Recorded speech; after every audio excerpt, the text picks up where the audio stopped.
Berapa dari kalian yang menyukai film bertemakan zombie? Bagi pecinta ketegangan, film bertemakan mayat hidup dengan insting membunuh yang brutal ini memang sangat menarik untuk ditonton. Kita tahu kalau zombie adalah manusia yang akalnya telah rusak akibat berbagai hal, sehingga yang mereka tahu hanya memperbanyak diri dengan menggigit manusia yang sehat. Tapi pernahkah kalian berpikir bagaimana zombie bisa tercipta di kehidupan nyata? Kata zombie berasal dari bahasa Afrika Barat, Nzumbi, yang berarti mayat dalam bahasa Mitsogo di Gabon, dan Zambi yang berarti jiwa dari orang yang telah meninggal dalam bahasa Kongo. Wilayah-wilayah tersebut adalah wilayah dari budak Eropa yang dalam jumlah besar dan dipaksa untuk pindah ke Hindia Barat dan bekerja di perkebunan tebu. Orang-orang Afrika yang dipindah membawa kepercayaannya. Oleh karena itu, kemudian muncul serangkaian kepercayaan yang rumit mencampurkan berbagai unsur tradisi yang berbeda, seperti Voodoo di Haiti, Obeah di Jamaika, dan Santeria di Kuba. Lantas, apa arti sebenarnya dari zombie?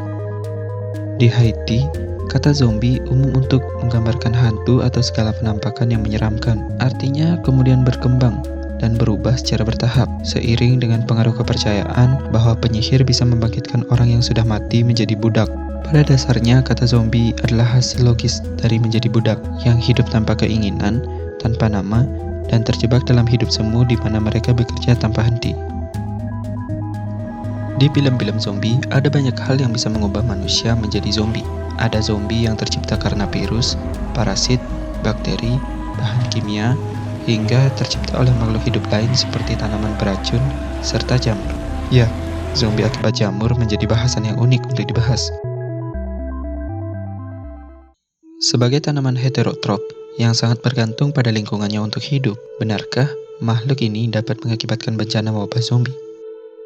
Jamur atau cendawan adalah organisme yang termasuk ke dalam kingdom fungi dan tidak mempunyai klorofil sehingga bersifat heterotrop. Jamur menyerap zat organik dari lingkungannya melalui hifa dan miseliumnya untuk memperoleh makanan. Sebagai makhluk heterotrop, jamur dapat bersifat parasit obligat, parasit fakultatif, atau saprofit.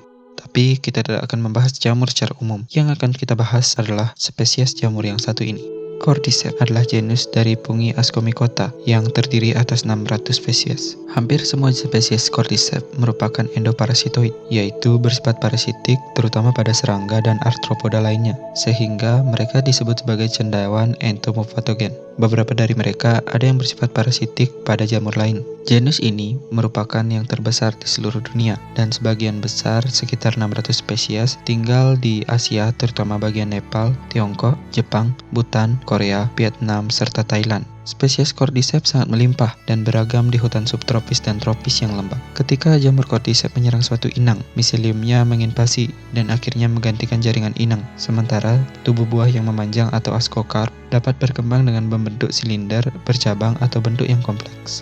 Beberapa spesies dan mantan spesies Cordyceps mampu mempengaruhi perilaku serangga inang.